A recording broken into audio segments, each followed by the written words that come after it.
The young star of Roman Holiday, Breakfast at Tiffany's, Sabrina, and The Nun's Story was perfect for the Cinderella-like transformation from gutter snipe to regal splendor. Audrey, of course, I worked with in a film before My Fair Lady, the film of War and Peace. Jack Cardiff, the cinematographer, once said, "Watch Audrey walk onto the set, and you'll notice that the camera will automatically follow her." It was a love affair between the camera and Audrey. Oh, wouldn't it be lovely? Audrey Hepburn's wish would not be fulfilled during her lifetime. Marnie Nixon did a wonderful job of syncing her voice to Audrey's picture. But during their search for the elements of the film, our restorers found these original soundtracks and put them to picture for the very first time. All I want is a room somewhere far away from the cold night air, with one enormous chair. The controversy over the dubbing would reach its climax when Julie Andrews received the Oscar for Best Actress for her performance in Mary Poppins, while Audrey Hepburn was not even nominated. Now, this has hurt me for the last 30 years, and I've tried to keep it under wraps, but this is the time when we're exposing so many things about this film. I should tell you. I know exactly how Audrey felt, because the same thing happened to me. When I arrived on the set, I found, to my horror, that someone else had sung my song too. My song was sung by a gentleman named Bill Shirley. There we were. Imagine the two of us, singing our hearts out to each other, and all the while using someone else's voice. Words, words, words, I'm so sick of words. I get words all day through, first from him, now from you. Is that all you blighters can do? It was a dreadful disappointment for Audrey, as well as for me.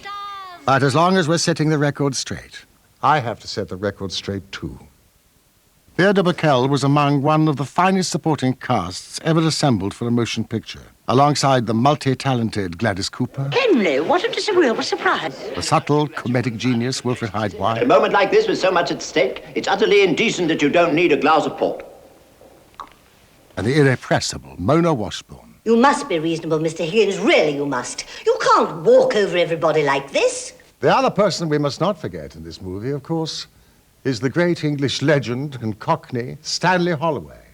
His performance probably brings England nearer to the center of this film than any other.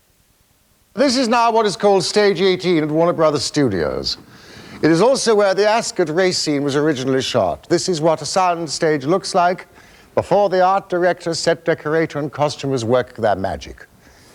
One of the most extraordinary contributions that My Fair Lady made to film history was its breathtaking use of visual style, its synergy of Cecil Beaton's dazzling costumes, the brilliance of Gene Allen's dramatic sets, and art direction brought on an exciting new look to the screen, a look that audiences had never seen, a look that, well, it's best illustrated in the Ascot Gavotte.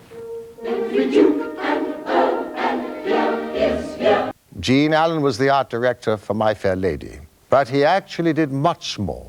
He had worked with Mr. Cukor for 18 years, and when asked to take on the project, Cecil Beaton was already contracted to get production designer credit. It was only after George Cukor asked Mr. Allen to do it for him that Gene Allen became the uncredited production designer on My Fair Lady. The time has come, 6 months and more than $600,000 later. The restoration is complete. Let's take a look and see the difference between old and new. Here's the original film. Well, you've had a bit of your own back, as you call it. Have you had enough, and are you going to be reasonable, or do you want any more? You want me back only to pick up your slippers and put up with your tempers and fetch and carry for you. And now the film restored.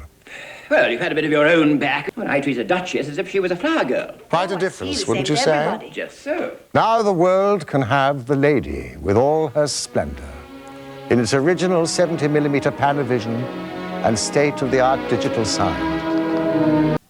Oh yes, ladies and gentlemen, the lady is back. By George, I think they've got it. Forever.